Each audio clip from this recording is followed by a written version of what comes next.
अशोक खरात प्रकरणात तिकडं रुपाली चाकणकरांचा राजीनामा झाला आणि इकडं त्यांच्या विरोधकांनी मुळशीच्या फार्म हाऊसवर जंगी पार्टी केल्याची चर्चा पुण्यात वणव्यासारखी पसरली आहे। नेमकी ही चर्चा का होतीये या पार्टीचं संपूर्ण किस्सा तुम्हाला सांगते, पण त्या अगोदर थोडक्यातला फॉलो करा। भोंदूबाबा अशोक खरात प्रकरण उघडकीस आल्यानंतर राज्यभर मोठा वाद निर्माण झाला। या प्रकरणात राज्य महिला आयोगाच्या अध्यक्षा रुपाली चाकणकर यांच्यावरही राजकीय विरोधकांनी गंभीर आरोप करत टीकेची झोड उठवली। या सर्व वाढत्या वादाच्या आणि आरोपांच्या पार्श्वभूमीवर राष्ट्रवादी काँग्रेसच्या अध्यक्षा आणि राज्याच्या उपमुख्यमंत्री सुनेत्रा पवार यांनी रुपाली चाकणकर यांना तातडीने राजीनामा देण्यास सांगितलं। त्यानुसार चाकणकर यांनी आपला राज्य महिला आयोगाच्या अध्यक्षपदाचा आणि त्यानंतर राष्ट्रवादी काँग्रेसच्या महिला प्रदेश अध्यक्षपदाचाही राजीनामा दिला। त्यांचा हा राजीनामा येताच पुण्यातील त्यांच्या राजकीय विरोधकांनी जुना हिशोब चुकता करत एकच जल्लोष केल्याची चर्चा राजकीय वर्तुळात रंगली आहे। अशोक खरात प्रकरणात चाकणकरांचे राजकीय विरोधक तर यात आघाडीवर होतेच,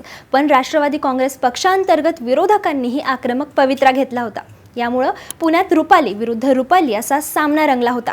चाकणकरांच्या राजीनाम्याची बातमी पुण्यात येऊन धडकताच त्यांच्या विरोधात आक्रमकपणे रान उठवणाऱ्या गटानं मुळशी तालुक्यातील एका फार्म हाऊसवर चक्क मुळशी पॅटर्न स्टाईलनं मोठी पार्टी आयोजित केल्याचं बोललं जात आहे। या सेलिब्रेशनमध्ये सहभागी झालेल्या एका सदस्यानं ठेवलेल्या स्टेटसमुळे या जंगी पार्टीचं बिंग फुटलं आणि गॉगल घातलेल्या फोटोची आणि या जंगी पार्टीची चर्चा संपूर्ण पुण्याच्या राजकीय वर्तुळात वाऱ्यासारखी पसरली।